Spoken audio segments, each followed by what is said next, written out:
All right, everyone, welcome back to the latest episode of R&R. Mukhang 1 week tayo hindi nag-catch up. First time ever, Sir Ronald. Big R and the small R. No? Oh, medyo naging longing lovers na tayo. Mga ganun-ganun si Ronald sa full moon nung isang gabi, di ba? Habang naglalakad sa full moon, inisip, ano kayang ginagawa ni Ronald Llamas? Sino na naman kayang in-interview siya? Hindi ako. Good boy ako. Good boy ka. Yung algorithm ko sa YouTube, lumalabas lahat ng mga interviews mo. Sabi ko, busy talaga siya. Hindi na tayo naalala. Hindi man lang nagparamdam. Ito si Sir Ronald Llamas. Ito. Iniisip ko, you're somewhere there in the Arctic. I know. Grabe, nakakatakot ng mga winters ngayon. Ang init, lang cherry blossom na agad. February pa lang doon sa Washington DC. Parang wow, man. Things are looking crazy. But before we talk about climate change and mga existential issues, pag-usapan natin itong mga, well, in a way, existential issue rin sa atin mga Pilipino. How was your Edsa celebration day? Great, no? Compared to last year, no? Ang daming activities ngayon, no? Starting Thursday hanggang Sunday, no? Ang daming mga activities sa Edsa Shrine. Yung climax niya was the concert sa People Power Monument last Sunday night. Sinintay nila yung 9:06 p.m. yung umalis si McCoy papuntang Hawaii. So, doon nagtapos. Ay, wait lang. Ako nga pala na may timing na ganun. Sorry, I mean, di ako recently. Yeah, okay. Thank you for that. Yeah. Tapos nung umaga na Sunday, merong bike rally. Nandun si ex-Senator Rene Sagisag sa wheelchair niya. No? Dahil hindi na siya makalakad eh. Tapos mga about 200-300 bikers, no? Nandun, no? Masaya. Ako, nanonood lang ako, nagkakape. Hindi na ako nagbabike. Tapos nung hapon, nagkaroon ng mass uli sa Edsa Shrine, si CBCP President Bishop Ambo David. Tapos nung gabi naman, yung tapos nationwide siya. Nationwide. Nakita ko sa Isabela, may rally. Sa Dumaguete, sa Siquijor, sa Cebu, sa Tagum, Davao, no, sa Iloilo, sa Bacolod, no, meron sa Zamboanga. So nationwide yung unlike last year. So mukhang na-provoke sila dun sa Unlike last year, nadagdagan Davao bigla. Yung ba yung sinasabi mo dyan? Tagum, Davao. Sa Tagum, Davao. No, may rally. No? Mukhang na-provoke sila nung tinanggal yung EDSA sa holiday. At dun sa EDSA Puera ad, no? Medyo at of course yung chacha. Yung message kasi anti-chacha nung lahat ng mga rally. Pero ang mahalaga yung simbahan all out. No, all out yung simbahan. Official yung pagsama ng Catholic Bishops Conference of the Philippines. Tapos no less than the president ay kasama si Bishop Ambo David. So maraming activities, nationwide yung activities at all out yung simbahan. Tapos medyo sumabay yung mga idol mo, yung mga Duterte sa Cebu, prayer rally without the prayer, no? At rally without the people, kasi konti lang nag-attend. Tapos binago nila yung kanilang message. Nag-akon sila ngayon na si Digong pro BBM, pro Chacha, no? Sabi niya, wala daw mistake si BBM, kaya he's supporting him, no? After nung Davao rally na binato niya lahat, no? Binato niya lahat. Kahit yung inidoro, binato niya kay BBM. Nung Sunday, ang bait-bait niya, no? So, how can you trust these guys, no? nakailang Telling you, Ronald, mga trapo, mga survivors mga yan. Tignan mo si Enrile, di ba? Kaya sabi ko sa iyo, itong bardagulan nila, mahabang usapan to kasi they're gonna drag this Ginawa nilang Netflix series tong walang yung drama nila ngayon. So, pero si BBM naman ay hindi naman ganun kabobo para i-take ito at face value, di ba?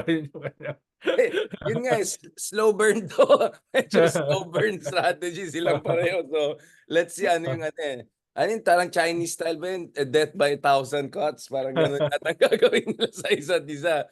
Pero ito, before tayo pupunta ito sa, let's be honest, let's call it for what it is. Duterte appropriation of the EDSA for their own agenda against Marcos and their own drama. Pag-usapan natin itong spirit of EDSA. I mean, Ronald, you know Edsa better than me. I was born after Edsa, and you have attended more events related to Edsa than me. How are things from Duterte era to Marcos Jr. era? Is the Edsa spirit stronger? Is it weaker? I mean, how do you compare it? What is your basis? Anong sense mo dito? Or especially with Gen Z, 70-80% voting for BBM based on sa Pulse Asia survey na nakita natin, I think was it March? I think March 2022. Like, how do we keep the EDSA spirit going and relevant for the new generation? I think millennials medyo okay pa kami, pero yung Gen Z na mga bata, how do we keep it relevant for them? I mean, this is a serious topic, Ronald, kasi ano ito historical memory. In fact, on the way to the Philippines, I watched this movie. I really suggest everyone watch it.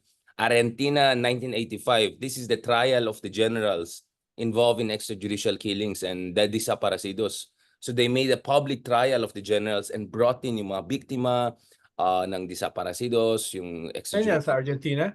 Argentina, it's Argentina Yeah. movie. Last year lang lumabas, Amazon Studio yan, sa Amazon yan. Ang ganda na nandun yan sa Great. airlines kanina. Ang Padala mo nga sa ganda. akin yung title. No? Oo, napayak ako doon. Ang ganda I niya look talaga. for it. Grabe ng movie niya. So it's a story of the prosecutor. Simpleng Yeah. tao prosecutor. Kasi no one wants to do it. Lahat na natakot to go after the admirals and generals. So itong kawawang prosecutor ang pinili nila. Wala siyang choice. So he went after the military and no one wanted to join him. So what he did was, kasi takot lahat eh. Military babanggaan mo. Eh, di ba, remember, the military gave up power but they were still there.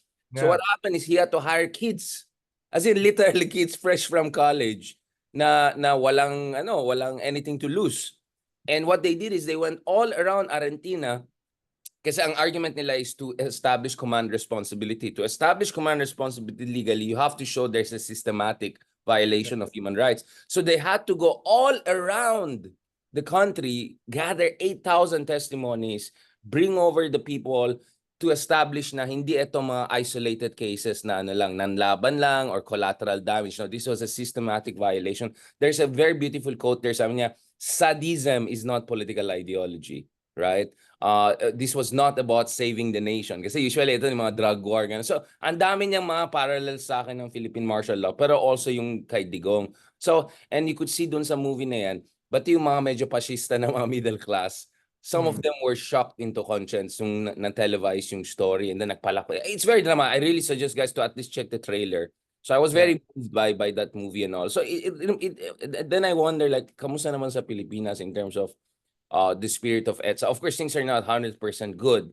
But give us the story. Is there something we're missing here? Is the spirit going to come back? What are the ways to keep the spirit stronger? Well, it's beginning to. Halimbawa, sabi ko nga kanina, for the first time uli, nationwide yung mga activities, kahit hindi sila kasing laki nung last election, 2022, yung mga rally ng Pink. At least may nabubuo uli. No? May nabubuo uli.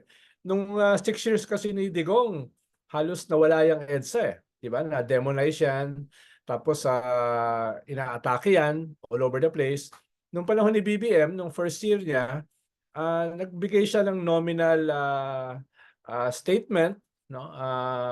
The spirit of EDSA, tapos nagpadala siya ng bulaklak sa People Power Monument, nag-away silang magkapatid, si The whole Amy. unity. Nagalit si Amy, bakit niya nire-recognize yung EDSA at bakit naglabas siya ng statement at bakit naglabas siya ng padala siya ng mga bulaklak, no? Ngayon medyo umatras siya, no? Dineclare niya na hindi na non-working holiday ang EDSA. Ikalawa, yung message na nung isang araw ay kailangan pag-aralang maigi yung history, no? Yung slant niyan ay parang tignan yung Marcos dictatorship at yung pagkabagsak sa Marcos dictatorship in a different light. No, not the EDSA perspective, no? The other side of history. Yeah. Charot. Tapos ironically si Sara nagsalita na praising EDSA, no? After niya banatan nung panahon ng kanyang tatay. Tapos sabi niya dapat ipasok sa curriculum ng DepEd yung EDSA. Pero kanina binawi. Ngayon lang nila naisip yan. Ilang taon na mga Duterte Pero kanina binawi. No, binawi na magkamali daw na pinost yun sa website ni Vice President. So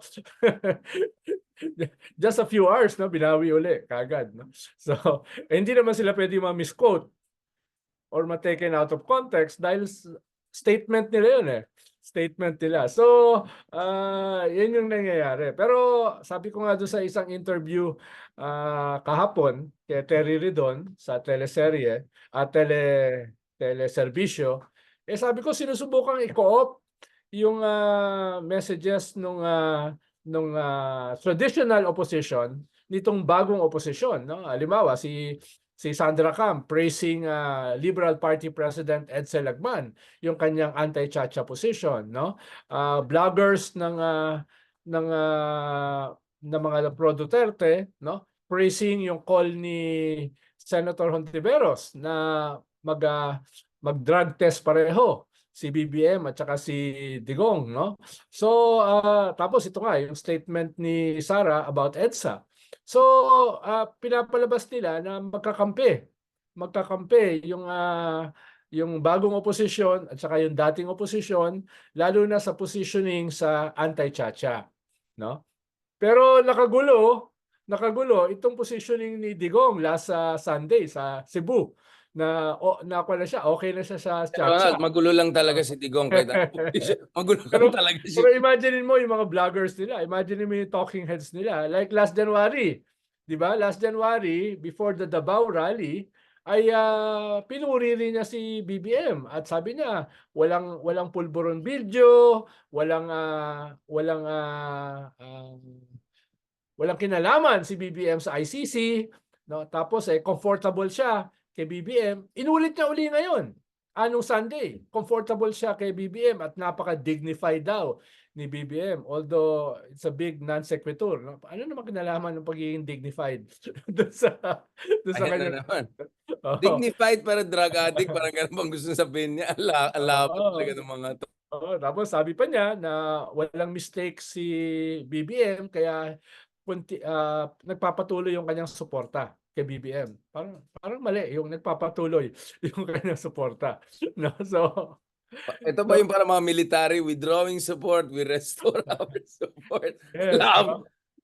Pero nung last week, sinubukan ko i-deconstruct yung EDSA dahil sa TV5, sinubukan ko ipaliwanag na there are 3 EDSA. No? One is the moment, EDSA as a defining moment, na kinilala hindi lamang sa Pilipinas kundi around the world, no? Eastern Europe, Latin America, Africa. Tapos yung EDSA as a transition, where ano sabi ni Gramsci, where the old is not yet born and the old is not yet dead. The young is, I mean, Yeah. the old order is dying, but the new one is yet to be born. Yes. So, Yung twilight zone. Yun Ganyan. yung transition, no? Yun yung transition. At saka EDSA as liberal democratic institutions na marami din tayong criticism, no? So yun yung hindi kasi pwedeng i-jumble eh. Hindi mo pwedeng banatan yung EDSA as a failure. Kailangan tignan mo siya as 3 different aspects. The moment, the transition, and the institutions na na-create. Na sabi ko naman, yung institutions are not only mga pro-EDSA forces dahil nandyan si FBR for 6 years, nandyan si Erap for almost 3 years, nandyan si GMA for 9 years, nandyan si Digong for 6 years, nandyan si BBM for almost 2 years. So, pag sinabi mong EDSA institutions, it's not entirely EDSA. No, dahil halo-halo na yan eh. Medyo, Perhaps the framework, the 87 Constitution, was EDSA. But the substance, hindi mo pwede sabihin EDSA yan. No? Mas marami nga yung mga non-EDSA forces yung nandyan. No? So, medyo what happened there is adulteration of the system. Now, Ron, I want to ask you, there's a reason why I brought up, there's a reason, in fact, yun ang pinanood kong movie ng Argentina 1985. It's not an easy movie to watch. Of course, it's in Spanish language, if you're comfortable or not. At mabilis mag-Espanyol mga Argentina because Italian yung background, marami sa kanila. Now, the reason I ask that is because, you know, dun sa Washington, D.C., this time I had a little bit more time on my hands, so I really spent more time going to the monuments than usual. And of all the monuments, the one I spend most time in is yung Supreme Court nila sa Washington, D.C. It's a beautiful monument. It's a gorgeous monument. Twice ako bumalik. Because there's a part there dun sa monument, I think sa likod siya, when you walk, something like, justice is the guardian of liberty. Meaning you cannot have democratic freedom if wala kang functioning justice system. That's my reading of it.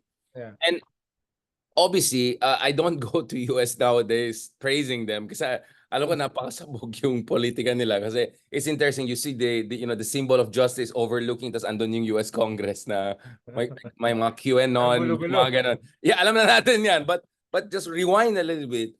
That term, no, justice is the guardian of liberty, meaning you cannot really have a functioning democracy, freedom, if wala kang functioning judicial systems. Definitely.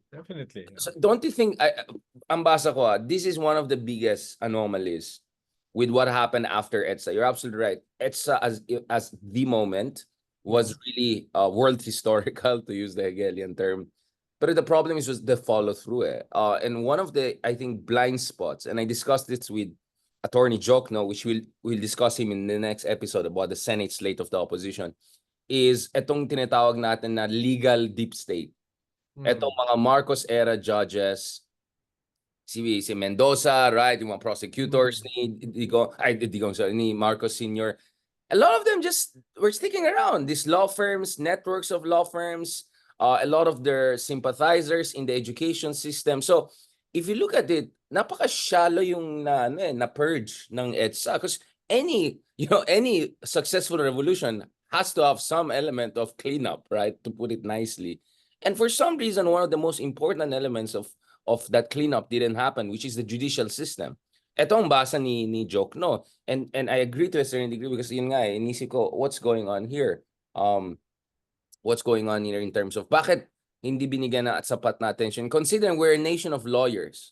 Or baka dahil maraming lawyers na involved sa takot sila mawalan. You get what I'm saying, Ron? Like, for me, it's really, like, how can we have the spirit of EDSA when no one was held accountable for everything that made EDSA happen? Like, it's crazy. Yan yung debate namin last Friday doon sa Storycon ni Ed Lingao at ni Patrick Paes. Pinagdebatihan namin yan Dahil sabi ko, parang napaka-iksi kasi ng revolutionary government. 1 year. At kasama dun sa 1 year na yan, no, ay nililinis mo yung 20 years ng Marcos government, no, including the dictatorship. Tapos gumagawa ka ng bagong konstitusyon. Dahil hindi mo pwedeng gamitin yung old constitution, yung martial law constitution. At hindi yan madaling gawin. Hindi yan kayang gawin in a few months. Tapos 1 year lang yung revolutionary period mo. Kaya yung debate namin, sabi ko, baka iba yung nangyari kung ginawang 2 years. Baka nakapagpakulong ka, no, nakapag-incarcerate ka ng mga talagang human rights violators, torturers, no, yung mga warlords, na disband mo talaga. Paano hindi mo talaga na-disband Pinalitan mo yung mga local officials, pero yung kanilang machinery was intact, no? So, sabi naman ni Patrick ay, di ba, kanyang dictatorial yan? Well, sabi ko, ganoon naman talaga sa revolusyon, no? Kinakailangan mo ng panahon para i-reverse yung, lalo na kung dictatorship yung pinalitan mo. Dahil you cannot reverse that overnight. At kasama dyan, yung sinasabi mo, yung justice system, yung mga judges na talagang integrated dun sa Marcos dictatorship, at marami ay mga corrupt, no, in the pay ng mga warlords, ng mga dynasties. So, ang dami mong gagawin. At ang natapos mo lang dun sa revolutionary government was the Constitution, no? And after that, nagkaroon ka ng 11 coup d'etat. 11 in 2 years, 87 that was to 89. A good discussion we had on the coup d'etat. So parang looking back, yun ang pinagdebatihan namin, baka kinakailangan na nag-extend ka ng konti. 2 years of a revolutionary government is not long. No, it's not long. It's not the Bolsheviks, no? It's not, di ba? Yun yung But medyo forever yun. Medyo sana all yung nangyari sa kanila. No, I see where Patrick is coming from, because what we saw in France, the French model, diba, is reign of terror, Napoleon, essentially like a quarter of a century of transition, right? Like from 1870s all the way to end of Napoleonic Wars. That was a transition phase, diba? And then you can argue that actually it's all the way to late 19th century, but we can have a debate about that. But those revolutions turned very ugly. My reign of terror, my revolutionary courts na people were just court-martial and guillotine. We saw a version of that in Russia, in Romania, in China. I can go on and on. I don't think that's what we wanted. Kaya nga Pero sabi ko, nangyari sa atin is the opposite, no? the Hindi mo na opposite. Kaya nga sabi ko sana something more like Argentina, Oh, which is somewhere in the middle. Hindi sila nagkaroon ng crazy reign of terror and purging and killing military.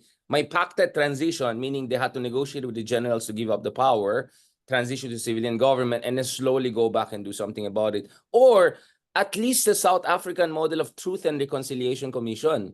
'Di ba? Ang ginawa ni Mandela, 'di ba? There was a conciliation, truth and reconciliation kung saan at least pina-confess nila yung mga white Africans na nag-engage in torture and violence, and then ma-reconciliation. Now, for some people would say, ang problema, none of that happened eh. None of that happened. Bigard, the military, no, after the fall of the dictatorship, is basically divided into two, no?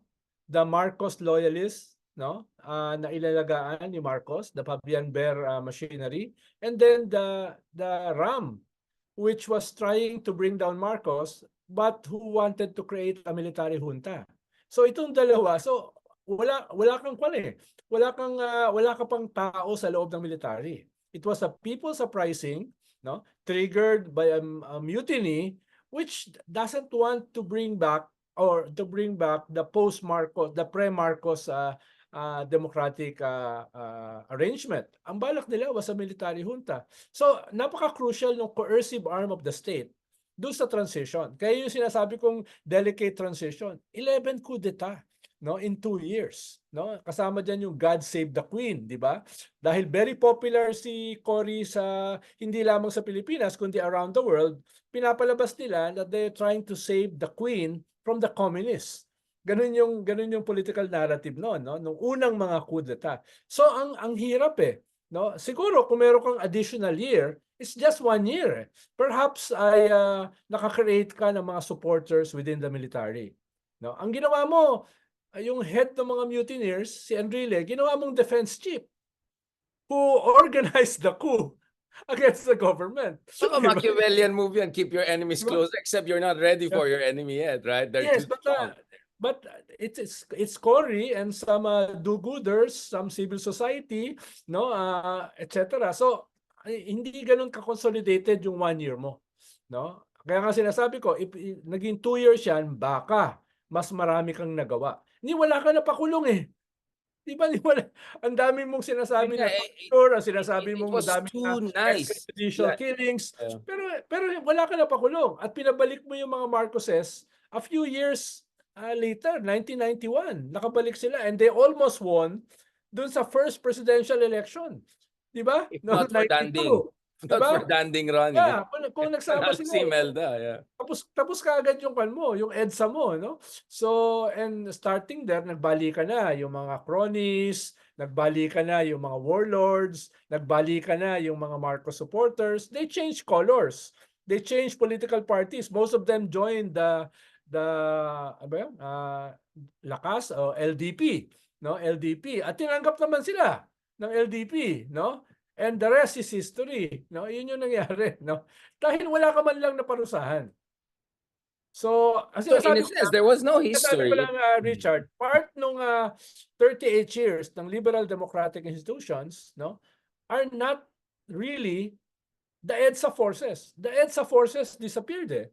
No? Yung most of them, yung natira na overwhelmed ng mga lumang forces na kasama sa KBL, but to change political loyalties, di ba? So, pag sinabi mo na yung 38 years ng liberal democratic institutions are all EDSA, medyo mali. Medyo mali. Dahil marami nagbalikan, maraming nagbaliktaran, no? So, hindi ko nga siguro ang pinakakuan na lang diyan, ang pinaka EDSA forces is FBR.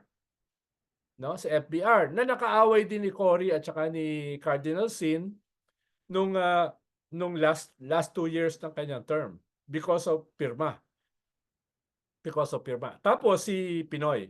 Yun lang talaga yung pwede mong sabihin na in the 38 years after EDSA, yun lang talaga ang pwede mong sabihin na bahagi ng EDSA people power. All the rest weren't eh. no? All the rest, Erap was pro Marcos, no? Clearly, siya mismo inaamin niya, no? Digong pinalibing si Marcos. GMA ay isang bagong Marcos, almost declared martial law in 2006. Si FBR, bagamat in-endorse ni Cory 1992, pero nung 1997, 1998 nag-away na sila because of Because of Chacha. Chacha. No? Yeah. So, ilan ang gusto ko sabihin na not to defend the liberal democratic institutions, but part of the rot, no? Part of the problem was that nagbalikan yung mga luma. Yun nga, like, I want to talk about the second original sin here. I mean, the first original sin was still the martial law, right? But the second original sin is what was done about the legacy of martial law. Beyond that, my term si Slavoj Žižek, Tahrir Square moment. Yung moment of ecstatic revolution. And then the next morning, back to zero. And then the next morning, back to zero, right? You have to follow through. It's the morning after. And the generals were waiting on the wings, no? Yeah, exactly. And they pounced. They pounced, no? At, Kaya hindi nag-succeed yung mga Arab revolutions kasi there was no follow-through. There was that Tahrir Square moment of ecstasy, of international coverage. And the next morning, the organizational work was not done. So in a sense, let me ask this question. Balikan natin ulit si Cory. God bless her soul. I mean, I think she had great intentions for the country. I think she was a fundamentally decent, good person. But we're talking about politics here. We're not talking about very, very Machiavelli type. This is about statesmanship. This is not about moral attributes and all that as important as it is. To what degree was this about Cory Aquino overreading her mandate as just a transitional shepherding kind of custodian role? Because my sense is if Ninoy were still around, probably things would have turned different, right? Because Ninoy had a vision, he had the political charisma to bring groups together, he would have the comparative understanding. I'm sure Ninoy would have studied. And he probably has the ruthlessness. And shrewdness. Yeah, exactly. And you need operators. Yeah, you need operators. You're not going to send some nice civil society guys to take care of the bad generals. And you know what I'm saying? You have to send someone like Ronald Llamas to take care of those things, right? You need someone like Haydar to tell you, ito yung mga case studies, hindi nag-work yan. Let's do Argentina, let's do Korea, let's do whatever. So, for some reason, mukhang wala yun, no? Mukhang those are really missing elements, no? Yung gumawa niyan, yung pinaka may kaunti lang ganyan was Nene Pimentel. Yung naging head ng DILG. Siya yung nagtanggal ng mga local officials. Pero si Nene, kumpara sa atin, ay masyadong mabait.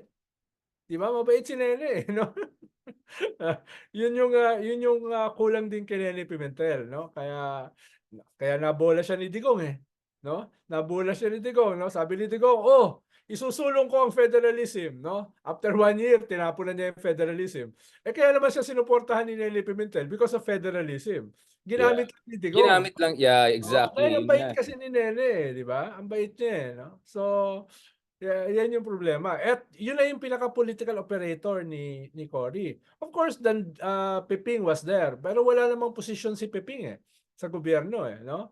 Tumulong siya itayo yung LDP, no? Tumulong siya sinuportahan niya si Mitra, no? etc. Pero wala talagang enforcer si Cory Cory was the Edsa moment. Cory was the transition. Nag-survive yung fledgling transition in spite of 11 coup d'etat led by her own defense chief. Di ba? Led by her own defense chief. Kaya yun yung kanyang kwan. Pero afterwards, medyo hindi na yun yung kanyang skill set Hindi na yun yung, wala na siyang wherewithal dun sa 38 years after the transition. No? Ibang klaseng mga tao ang kailangan dyan no? Para harangan yung mga babalik na mga Marcos loyalists sa local as well as sa national at baguhin yung coercive arm of the state. Alam mo naman, napakahalaga ng coercive arm of the state, no? So, pero the apparatus of the state, you need really that. Wala ka talaga mga tao na ipinalit no? It was two aspects of the military. The Marcos loyalists in the military and the rebels who wanted to create their own military junta. So, wala ka, no? Yun yung naging problema. Yeah, Ronald. I mean, I think this is the problem we have. This kind of a moralistic approach to politics, whereby everything is good and evil, right? I mean, there's no question that martial law was evil in many ways. But you cannot say evil lang yung one side and puro lang santo yung kabila. Because once you have that kind of approach, you forget the basics of politics, right? Which is you need operators to get things done. You need to clean up the system. You need to do some ruthless, shrewd, right? House cleaning. You need to build organizations. You need to build the foundations of the state. You need to properly utilize the apparatus of the state. Lahat ng mga minention natin. Where do you think this is coming from, Ronald? Parang ang basa ko dito, parang may, in a way, there was a vacuum of leadership. I mean, the only one who comes to my mind as a kind of a perfect balance was FVR. And I'm not surprised he was very successful, right? Within few years, wala nang mga coup d'etats, medyo naayos niya. Hindi lang nangyari yung Asian financial crisis. You know, we would be looking back at Ramos' years probably in even better light. And for me, he was still, no offense to your boss, ni Pinoy, but for me, I think FVR, given the circumstances, did very, very good, and perhaps is one of the best presidents we have had. FBR is basically a modernist, no? At may background siya sa military. Ruthless din siya, He, shrewd he, din he eh. he can talk with them, di ba? He can talk with them, no? Sa military. Tapos meron siyang international perspective eh, no? Kaya meron siyang Philippines 2000, no? He created a political project na medyo consistent do sa ating region, the tiger economies, no? In a way, in a Philippine dimension, no? Siyempre may mga errors siya about the PPP na hanggang ngayon binabayaran natin yung mga utang, pero at Yeah, that the time kasi privatizations kind of went yeah. wrong, let's be Tapos honest. yung mantra niya na deregulation, privatization, no? Liberalization, dapat kinuha niya, hinaluan din niya yun eh. Hinaluan din niya 'yon ng ng mga programa na hindi mo totally binukas yung iyong bansa, no? You have to strengthen certain elements of your economy before you can really totally open, no? And deregulate everything and privatize key segments of your economy. So baka doon siya nagkulang yung mga requisites before you do that, no? Pero But Ronald, all in all, to defend him oh, even on that one, again, not to yeah. defend, but to kind of course, I personally argue na ang sama nung or na-co-op ng privatization episode ng mga oligarchs. But did he have a choice? Considering babaksak na yung, I mean, like bankrupt lahat, yung mga state-owned enterprises, all of these things, diba? I mean, Marcos ran them into the ground. Cory had no time to even fix it because, you know, the country was a mess throughout her time, because a transition period without the cleanup. So Ramos was really, he had to get the trains going, right? And at that point, ang choice lang niya itong mga oligarchs around him who were saying, okay, privatize not. You get what I'm saying? I'm not apologizing for it. I think it really went wrong. And I think he should have embraced the liabilities that brought about it. Parang sana inamin niya. But at the same time, I'm thinking about it. Ang maliit din ang options siya, di ba? Like by the time he took over, the whole economy was grinding to a halt, di ba? Grabe yung mga blackouts, yung ambagal ng telepono, di ba? So much of the basic infrastructure was just falling apart. The energy sector. Yes, but you have a system with a very strong president, no? Tingin ko ay hindi na maximize yung strength ng presidency to negotiate with the elites, no? To create an element of a social pact, no? Na parehas namang magbe-benefit, no? For lack of a better term, yung ginawa ng Korean state sa kanilang mga zaibatsu, no? Or ginawa ng Japanese state with their keiretsu, no? May kaunting ganun. Hindi ko sinasabing ganun, no? Dahil iba syempre yung history niya, Medyo no? dictator time pa kasi yan. Pero use the power of the government, the presidency, to negotiate terms. So, gagawin namin ito, pero ito yung kapalit, no? Wag naman onerous terms. Katulad sa energy, ito so onerous hanggang ngayon binabayaran natin, no? Yung ganun ba na pag gumanda naman ang ating energy framework, hindi lang naman yung gobyerno makikinabang, pati kayo. So, ganun naman yung sinasabi ko. Pero ang problema kasi, FBR, wala naman siya karanasan sa governance eh. 'Di ba? Nung panahon na 'yan, no? At yung kanyang sidekick si Joe Almonte ay hindi naman talaga ideologue. He's an operator, no? So medyo kinapos din ng kaunti. Tapos yung Council of Trent ni Cory, hindi naman niya in-integrate 'yun eh. Hindi naman niya kinuha yun eh. So, he has to build the government with minimal experience in governance. Dahil kung siya Philippine Constabulary. He's the longest serving head of the Philippine Constabulary. Yun yung kanyang skill set. So partly hindi mo rin masisi, pero sinasabi mo rin, this could have been better.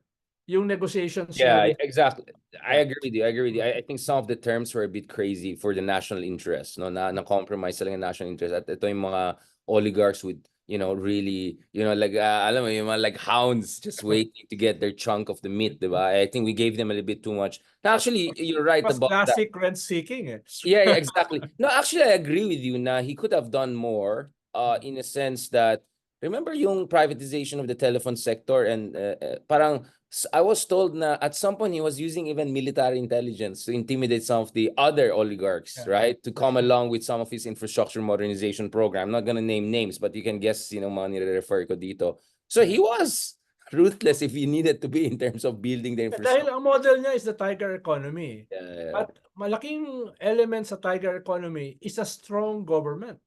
Di ba? Even a ruthless government. Repressive even. Yeah. Taiwan, no? Taiwan, to some extent Malaysia, no? Sa Korea, no? Definitely Singapore, no? You have a strong state na negotiating with the elites.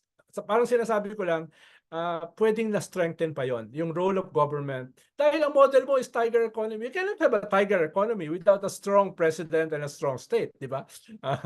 Not a dictator, but with the strength, no, with the strength of the government in your back. No? Kaya napahaba itong discussion, but I want to ask two Yes. more questions because I think these are important ones. Now, a bit rewind tayo ng konti. The US element. We know that Cory Aquino's administration would not have survived if not for the intervention of the US military. Having said that, shouldn't di sana yung Cory Aquino from the beginning pa lang, you're absolutely right. The civil-military relations was a mess. The military she didn't completely control. But maybe she could have leveraged the US angle to kind of bring them into the line, right? To kind of discipline these people.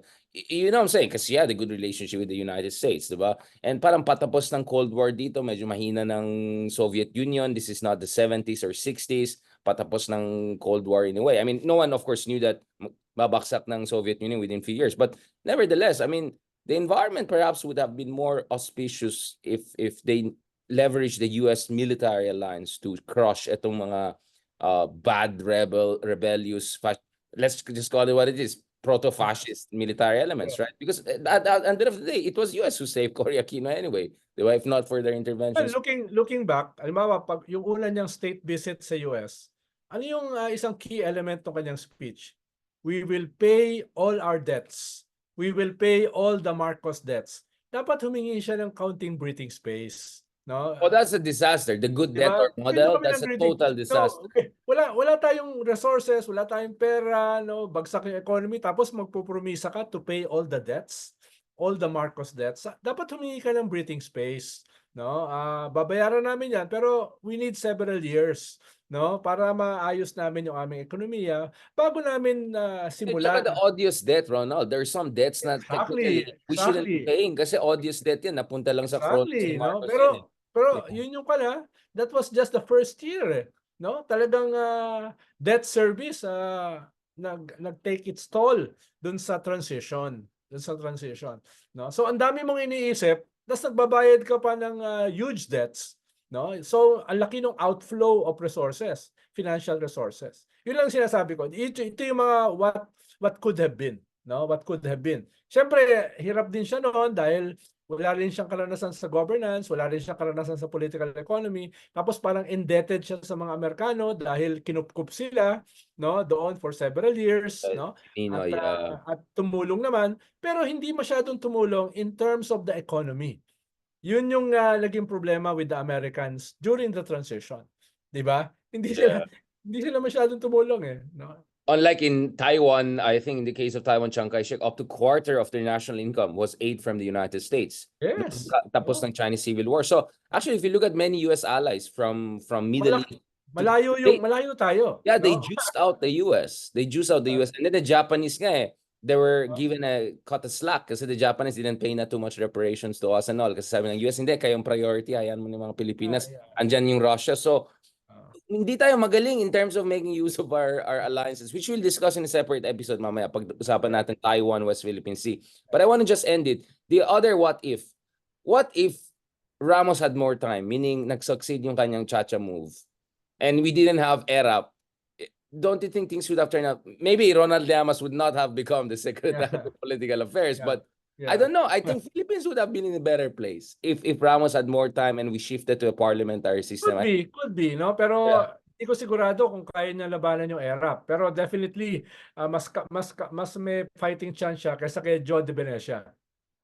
No, di ba? Ayun yung kwan. Pero talagang talagang very popular sa Erap noon no?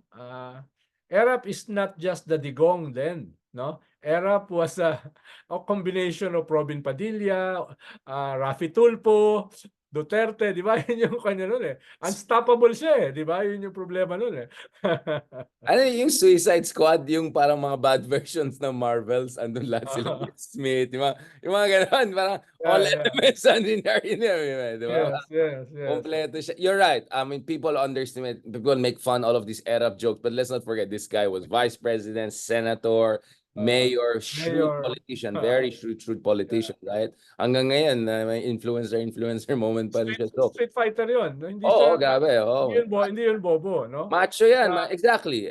And he transformed yung lahat ng atake sa kanya, binaligtad niya. He made them positive. The Arab jokes, di ba? And then he was already unstoppable at that time. So, kumbaga kung gaano ka-bland si FBR, ganun naman ka-exciting sa Erap. So, ganun yung labanan niya. But, okay, speaking of, just end this episode, but di ba loyalist si Erap? Couldn't they have tied him down?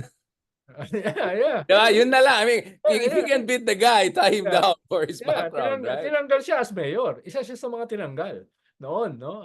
Alista siya Well, konektado yan sa transition. Kung halimbawa, may extra year yung revolutionary government, perhaps the Arabs of this world would not have flourished, no? Yun yung isang pandyan, no? Yun nga, grabe, no? Ang daming mga path dependency because we didn't do this, it came back to haunt us in 5 to 10 years. Yes. And in this case, in 40 years, may BBM presidency na tayo. On that note, thank you very much. Pag-usapan natin still the spirit of opposition in terms of the opposition. I'm sorry, spirit of Edsa in terms of opposition. Pag-usapan natin, ito finally na, official na, may slate ng opposition. So let's talk about the pros and cons of that and things that are important for opposition. Medyo let's put on the strategist hat. Thank you so much, Sir Ronald Llamas. This was kind of a memory trail, historical memoir, whatever. But it's important, right? Ilang beses, this is like 7th conversation podcast I've had on Edsa. But every time I discuss this, new things come out. No, very interesting. I had this with Cecilia. I had this with friends from the left, from the right, from you. So it's good kasi we want to be fair naman. Madali naman in hindsight to say this and that. But I would say, if you really studied history and all, you wouldn't have allowed the revolution to be so tame. Masyadong tame Masyadong tame. It's too polite. You cannot have a polite revolution. Ang sabi ni Mao noon, like, revolution is not like a party or something like that. But this was even worse than. This was like a konyo party, very posh, very polite. Hindi pwede ganun. Kailangan nyo naman operator. Kaya nga sinasabi mo yung French Revolution, medyo malayo. Hindi naman mangyayari yun. Diba? Hindi naman mangyayari yun. Hindi naman ganun. We're not going for reign of terror. But I'm saying, sana naman may konting pitik, diba? Tuloy ngayon, puro na lang operators in power. Kasi walang nangyaring totoong revolution. Salamat, Sir Ronald. God bless. Okay. Thank you.